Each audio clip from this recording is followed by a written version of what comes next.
Retrouvez-nous chaque semaine pour l'émission Débat en case sur nos différents réseaux sociaux. Débat en case, c'est avec Murphy Rodrigue. Débat en case avec Stéphane Massima. Débat en case. Débat en case. Débat en case. C'est le débat en case. Bienvenue, chers internautes, dans votre deuxième numéro de Débat en case. Je suis Murphy Rodrigue. Bien naturellement, je suis accompagné de mon confrère journaliste Stéphane Massima. Bonsoir. Bonsoir, monsieur Rodrigue. Alors, Débat en case, c'est votre émission qui passe en revue l'actualité, qui décrypte un peu l'actualité depuis la mise en. Et aujourd'hui, nous allons parler d'une sortie. Ce matin, nous avons vu sur TikTok principalement la sortie de Aaron Boupendza. Comment tu analyses cette sortie, Stéphane? Mais je tiens d'abord à dire que je condamne l'acte de Aaron Boupendza avec fermeté. Parce que Aaron Boupendza, sa sortie pour moi n'a pas été elle n'est pas exemplaire. Elle n'est pas exemplaire. Parce que Mouyouma a certainement l'âge de son père ou de son oncle, bref, j'en passe. Lorsqu'on veut s'adresser aux aînés, il y a une manière. Il y a une manière de s'adresser, c'est pas en venant sur la toile. Après encore que la sortie n'est pas tant mal, mais c'est les propos qu'il a émis envers ce monsieur. D'accord. Lorsque on est en face de ce monsieur, il y a un grand frère, d'un père, il y a des propos qu'on ne peut pas sortir comme ça. Stéphane, c'est un international, il a des jeunes de centre de formation qui l'admirent. Effectivement, on condamne cette sortie, mais quel canal il devait utiliser? Parce que depuis le matin, les gens fustigent un peu sur les réseaux sociaux la sortie de Boupendza. Mais quel est le canal qu'il devait utiliser? Quelle est la stratégie qu'il aurait dû utiliser? Alors, pour moi, il y a les anciens, compris le Koulibaly qui est là.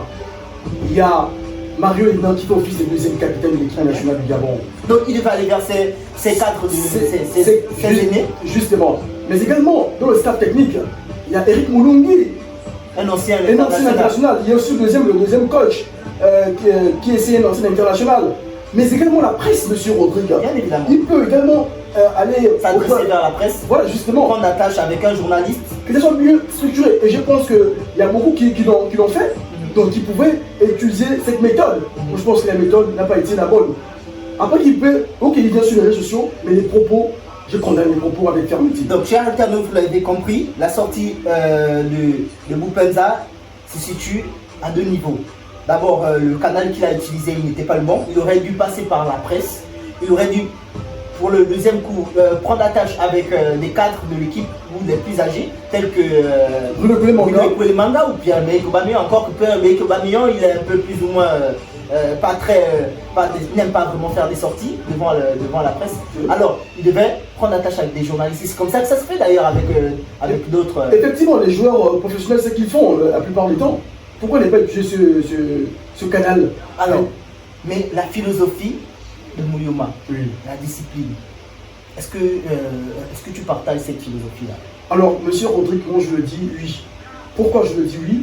Parce que lorsque ce coach est arrivé en sélection nationale, il a clairement dit que je veux remettre l'équipe à plat et instaurer un système de jeu, mais surtout la discipline. Parce que comme vous le savez très bien, cette équipe nationale a eu beaucoup de cas de discipline. On ne peut plus en citer. Et pour partir une équipe, si on n'est pas discipliné, on ne peut pas avoir les résultats. Mais Stéphane, il arrive, il trouve des anciens internationaux qui sont là. Donc les équipes du monde ont des stars. On a des Neymar et tout ça. Est-ce qu'il n'y a pas une communication qui doit être faite en amont? Il faudrait peut-être. Est-ce qu'il faut venir de manière brusque, comme encore qu'il faudrait approuver les propos que Boupendza a eu à dire? Voilà, prendre des cadres, venir faire chanter l'hymne national en rang comme si on était en classe de CM2. Et donc, est-ce qu'il ne faudrait pas également en amont faire un travail de transition?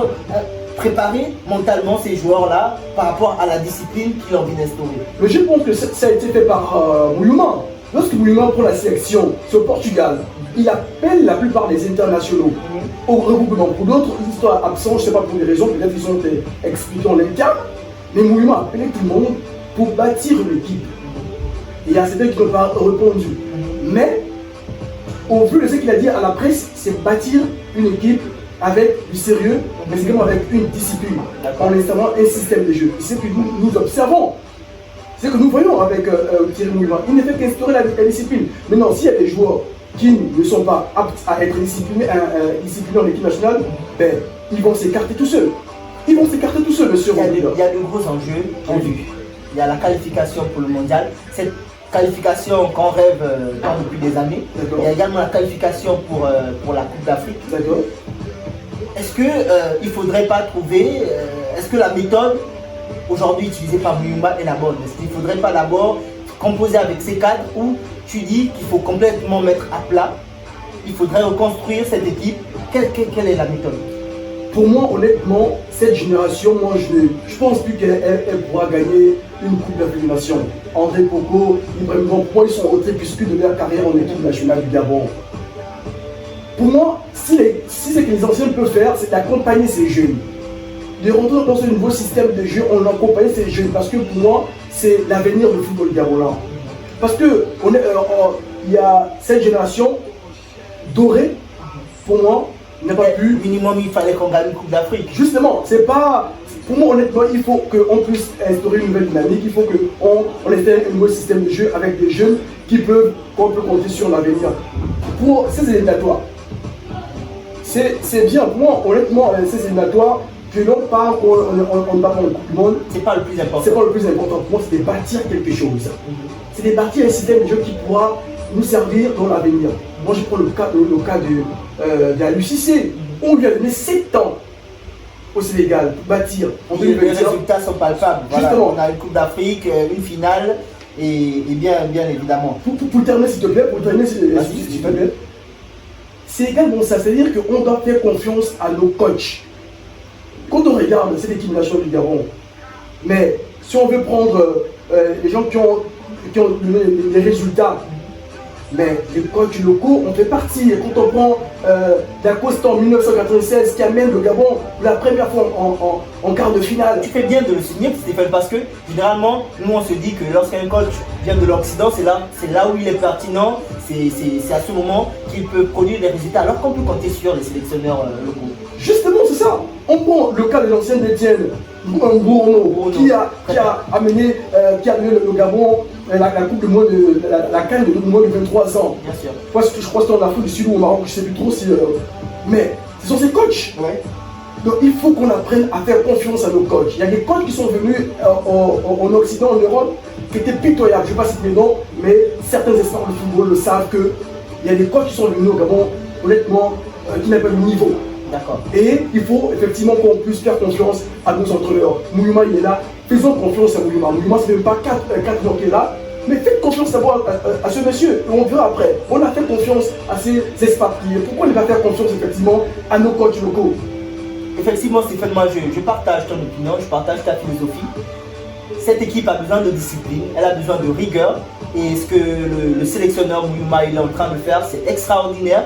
De telles sorties montrent tout simplement que voilà, il y avait beaucoup de lacunes, il y avait beaucoup d'accumulation dans cette équipe, des cas de discipline bien naturellement. Parce que lorsqu'on voit la sortie de Neveu, lui dit, il gérait cette indiscipline d'une autre façon. Donc pour dire qu'elle existe bien évidemment depuis longtemps. Mais Stéphane, est-ce que le cadre n'est pas également à prendre en considération pour que cette philosophie soit bien implémentée? Parce que il faut quand même souligner quelque chose.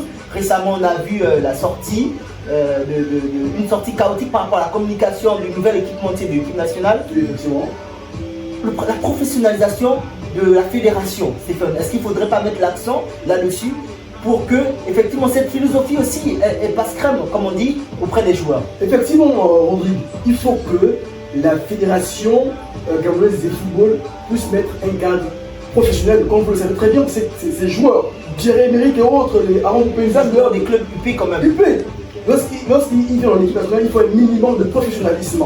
Et là, je tiens à interpeller la fédération gabonaise de football, que ces joueurs, même si on veut bâtir une nouvelle équipe, il faut que le cadre soit approprié également pour ces joueurs-là. Il faut qu'il y ait un minimum de professionnalisme. Je ne dis pas que ça va venir d'un coup bateau magique, mais il faut un minimum.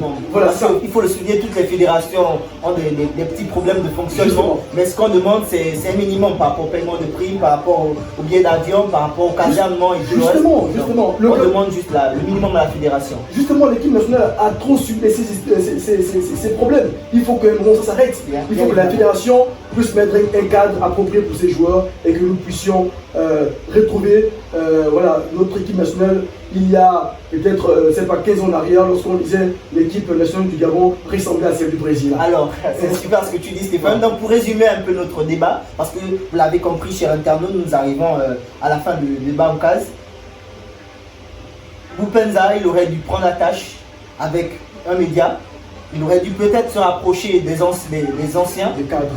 La philosophie de Mouyouma, elle est bonne, la dynamique, elle est bonne, mais il faudrait également que le cadre il soit là pour faciliter cette philosophie de jeu-là. Alors, chers internautes, je vous dis à très bientôt pour un prochain numéro de débat en case. Et vous nous direz en commentaire si pour le coup, Aaron Boupenda, il était en jeu. N'est-ce pas, Stéphane? Effectivement, monsieur Rodrigue. Allez, à très bientôt.